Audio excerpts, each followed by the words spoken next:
So the next working video I want to do is relating to this kind of bank account working you see regularly, kind of nearly come up in every single one. For this year, I picked the 2016 higher level paper, and I've actually gone with the manufacturing account just to kind of show you how similar the manufacturing account is to the rest of them.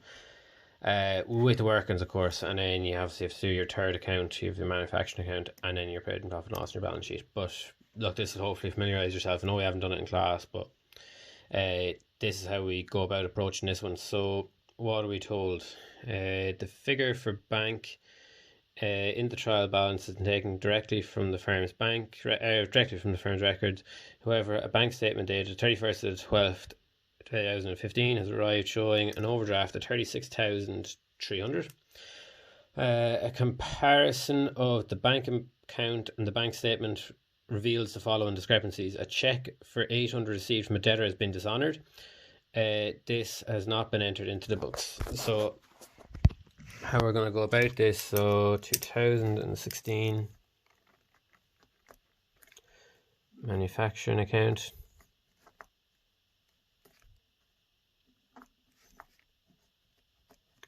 You just call it like the bank account adjustment.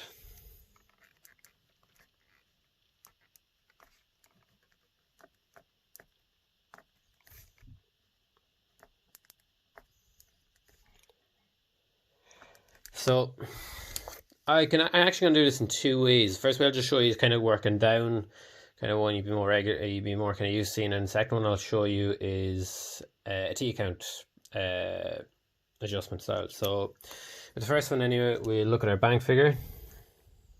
So bank, what's bank in our trial balance? Bank in our trial balance, it is up here, it's 42,600, because on the credit side it's bank overdraft, so I'll always put it in like this: 42,600. So what are they telling us with this one here? So they are saying a check for 800 received from a debtor has been dishonoured. So we thought we received that 800, but we obviously haven't. So the first thing we need to do is we need to take this away from our bank account figure. So debtor, you can just write in check dishonoured.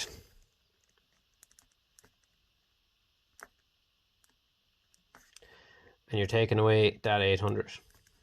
Okay. That obviously has to come out of somewhere else. So again, if I'll just make it over here, our debtors.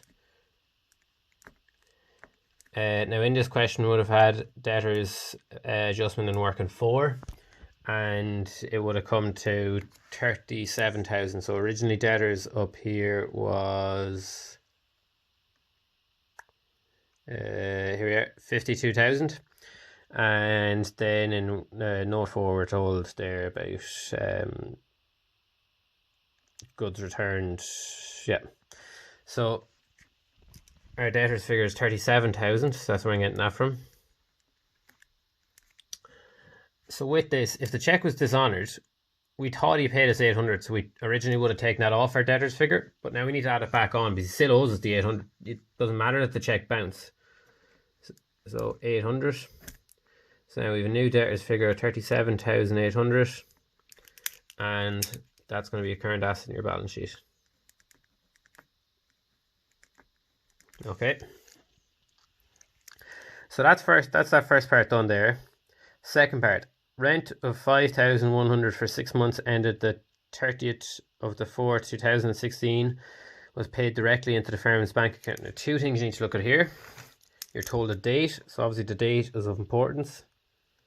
Why? Because the year we're doing the accounts for, we're doing it for the year end 31st of the 12/15. And also rent, so we can either receive rent or we can be paying rent. In this situation we are receiving rent because rent of 5,100 for 6 months was paid directly into the firm's bank account. So if it's being paid to us, we're receiving it.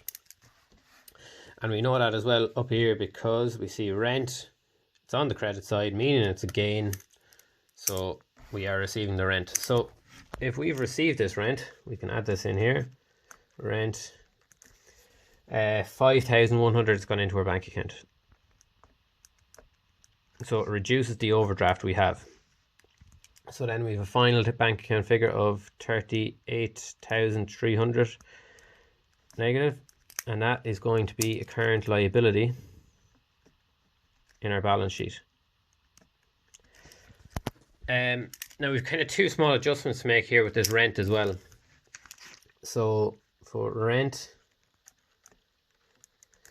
we see here that the rent in our trial balance was 8,500.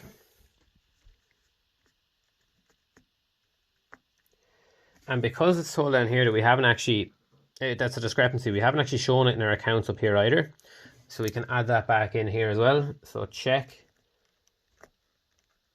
Now, I don't want to add in the full 5,100 because 4 months of that is for next year. So I'm only going to add in 2 of the 6 months. So check 5,100 times 2 over 6. And that gives us 1,700. So rent works out at 10,200. And that's a gain.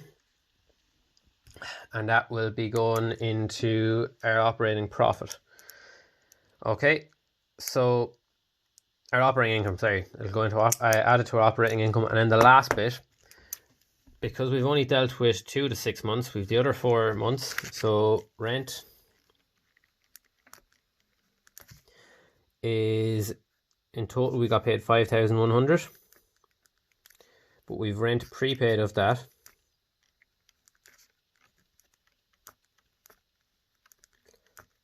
Four months by 5,100 is 3,400. Now, this rent prepaid is a current liability because it's owed to us. So basically we owe the premises to them now for the first 4 months of next year because they paid for it. So we owe them the premises. So that's why rent prepaid, when it's rent coming into us, is a current liability. I'm actually going to do the T account format in another video just because it'll be quicker to upload. So yeah.